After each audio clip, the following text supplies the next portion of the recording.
12वीं की परीक्षा के तुरंत बाद आपको कॉलेज में एडमिशन की प्रोसेस स्टार्ट करना पड़ेगी। किस तरह एडमिशन लेना है, क्या है नई शिक्षा नीति, इसके बारे में मैं इस वीडियो में डिटेल में बताने वाला हूं। तो बिना स्किप किए स्टूडेंट्स पूरा वीडियो ध्यान से देखिएगा। आप सभी का स्वागत है पीकेटी एजुकेशनल अपडेट चैनल में। और एक विनम्र निवेदन भी कि जो पहली बार चैनल पर आए हैं वे चैनल को सब्सक्राइब कर लें ताकि एजुकेशन से रिलेटेड सभी न्यूज, सभी नोटिफिकेशन आपको टाइम पर मिल सके। तो पहले 12th के बाद मैथ साइंस के स्टूडेंट, बीएससी आर्ट्स के स्टूडेंट, बीए तथा कॉमर्स के स्टूडेंट्स बीकॉम का 3 वर्षीय डिग्री कोर्स करते थे। ये अभी भी आप लोग कर सकते हो, परंतु नई शिक्षा नीति के अंतर्गत अब कुछ बदलाव किए गए हैं। अब यूजी फर्स्ट ईयर में एडमिशन लेने वाले स्टूडेंट्स अपने मूल विषय और फाउंडेशन कोर्स के साथ एक वैकल्पिक विषय जैसे आर्ट्स, कॉमर्स, साइंस या एनसीसी भी चुन सकेंगे। मतलब अब मैथ्स का स्टूडेंट्स आर्ट्स के सब्जेक्ट भी ले सकता है, आर्ट्स का स्टूडेंट्स भी बायो या कॉमर्स के सब्जेक्ट ले सकता है, इसी तरह बायो का स्टूडेंट्स भी आर्ट्स या मैथ्स के सब्जेक्ट ले सकता है।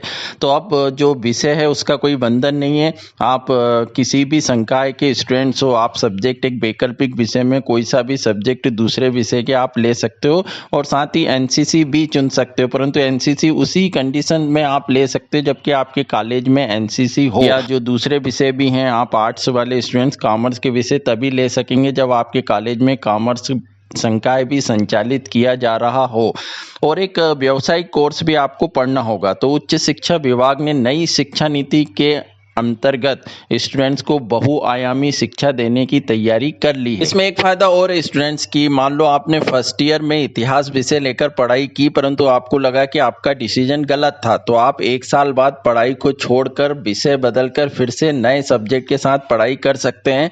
तो पहले ये होता था कि आपका 1 साल खराब गया, परंतु अब ऐसा नहीं होगा। आपने जो इतिहास विषय लेकर 1 साल की पढ़ाई की है तो उसका सर्टिफिकेट कॉलेज की तरफ से आपको मिलेगा जिसका आप यूज कभी भी आगे नौकरी में कर सकते हैं। आपका 1 साल खराब नहीं होगा। और यदि आपको लगता है कि 8 या 10 साल बाद आप फिर से उसी सब्जेक्ट को कंटिन्यू करना चाह रहे हैं तो फर्स्ट ईयर तो आपका कंप्लीट हो गया, आप सेकेंड ईयर से आगे पढ़ाई फिर से कर सकते हैं। इसी तरह आप सेकेंड ईयर यदि कंप्लीट कर लेते हैं उस सब्जेक्ट से तो आपको डिप्लोमा मिलेगा उस सब्जेक्ट में। मतलब आपका साल अब खराब नहीं होना है। यदि आपने 1 साल पढ़ाई करके छोड़ दी तो आपको सर्टिफिकेट दिया जाएगा, 2 साल पढ़ाई करके आपने छोड़ी तो आपको डिप्लोमा दिया जाएगा, और यदि 3 साल आप उसी सब्जेक्ट में कंटिन्यू पढ़ाई कर रहे हैं तो आपको डिग्री दी जाएगी जैसे पिछले सालों में दी जाती रही। और स्टूडेंट्स अब जो नई शिक्षा नीति उसके अंतर्गत 4 साल का कोर्स किया जा रहा है। तो 3 साल तो डिग्री का कोर्स रहेगा, 1 साल जो अलग से जोड़ा जा रहा है वो रिसर्च के लिए कि आप उसी सब्जेक्ट में रिसर्च भी कर सकते हैं जो आगे आपको काम देगा। अब एमफिल की डिग्री हटा दी और पीजी के लिए जो कोर्सेज होंगे वो आपको करना है। जो एमए वगैरह आप करते हैं, एमए, एमएससी, एमकॉम, ये करने के बाद ही आप पीएचडी के लिए अप्लाई कर पाएंगे। और 4 साल के कोर्स के लिए भी आपके ऊपर है, आपको लगता है कि नहीं हमको 3 साल का ही कोर्स करना है डिग्री का, उसके बाद 1 साल जो हमको रिसर्च के लिए दिया जा रहा है वो हमको नहीं करना है, तो आपका मन है, आप चाहें तो 3 साल के बाद भी छोड़ सकते हैं। परंतु यदि 4 साल आप कंटिन्यू करते हैं तो आगे रिसर्च में आपको फायदा मिलेगा, 1 साल रिसर्च के नाम से और आपका जुड़ जाएगा। तो स्टूडेंट्स अब नई शिक्षा नीति के बाद आपको अब संकाय की कोई बाध्यता नहीं है, स्ट्रीम की कोई बाध्यता नहीं है। अब आर्ट्स वाला भी मैथ सब्जेक्ट लेके पढ़ सकता है या कॉमर्स वाला भी मैथ्स और आर्ट्स के सब्जेक्ट लेकर पढ़ सकता है। तो संकाय की बाध्यता यहाँ पर खत्म हो गई। दूसरा ये कि जो भी जेनरिक विषय आप लेंगे उसका 100 नंबर का पेपर ही होगा मूल विषयों की तरह ही।